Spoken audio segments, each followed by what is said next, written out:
Living Dead Part 2.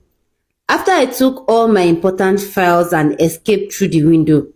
By this time, my wife had already left the house thinking I am dead. I went to a place where nobody can find me to relax.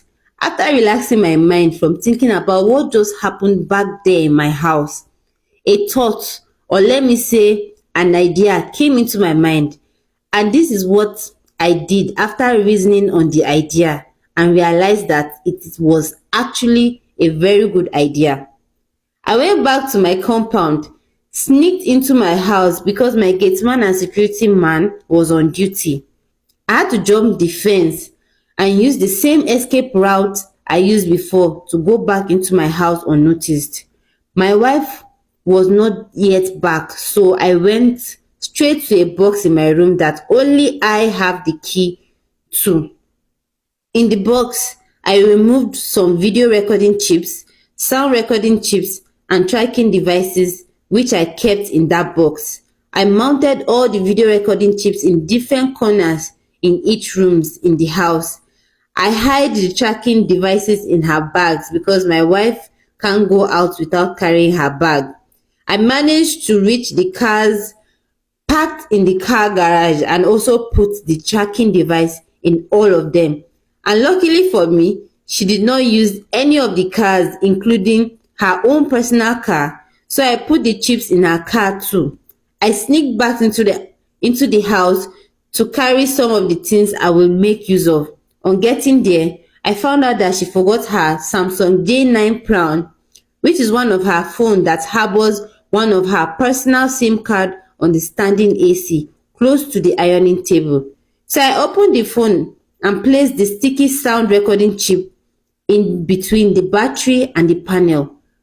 After all this had been successfully done, I took my international passport, visa, checkbook, ATM cards, international ID card, driver's license, and left. When I placed all those chips in their respective places, I connected everything to a receiving signal data collector chip that can be plugged into a computer system to access and get connected to what the chips is recording, videoing, and tracking.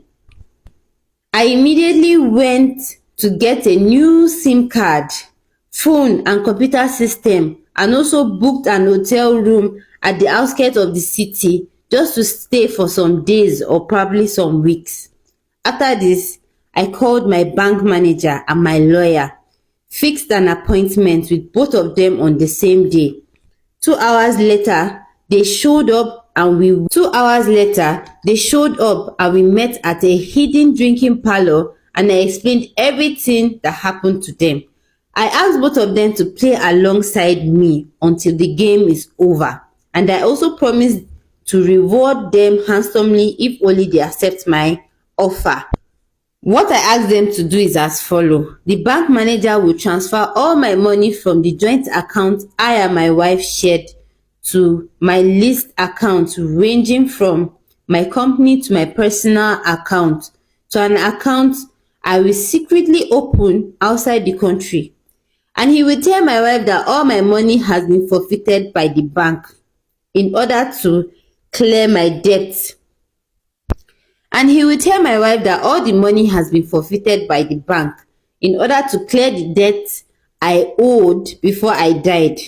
The lawyer, on the other hand, will go and read out a first will I will give him to my wife and the family. And the will states as follows: that nobody inherits any of my properties except God's plain orphanage in Germany. Such place does not exist. He should also rent out all my hidden assets until the game is over, so that my wife will not find out about it by chance.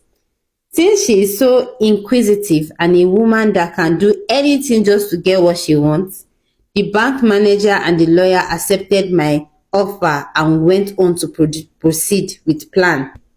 They also promised me never to say a word about any of this to anyone. After meeting with these gentlemen, I went back to my hotel room, connected the chip to my system, and started getting information. My wife on the other side.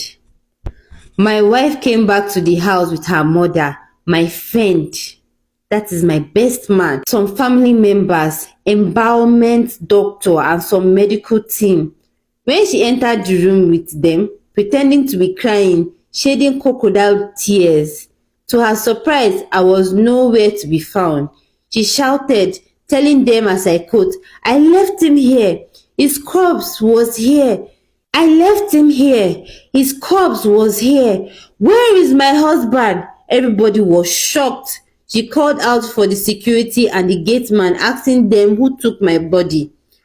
Or did I resurrect and walk out of here? Or did I disappear? Maybe I disappeared.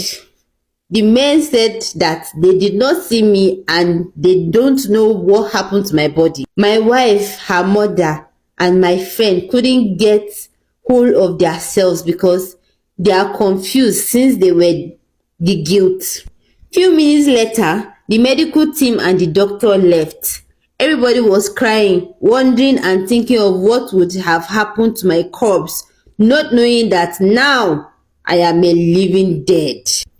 Note, how I knew all these were happening in my house is that I watched it on the computer system I bought through the connected receiving signal data collector chip.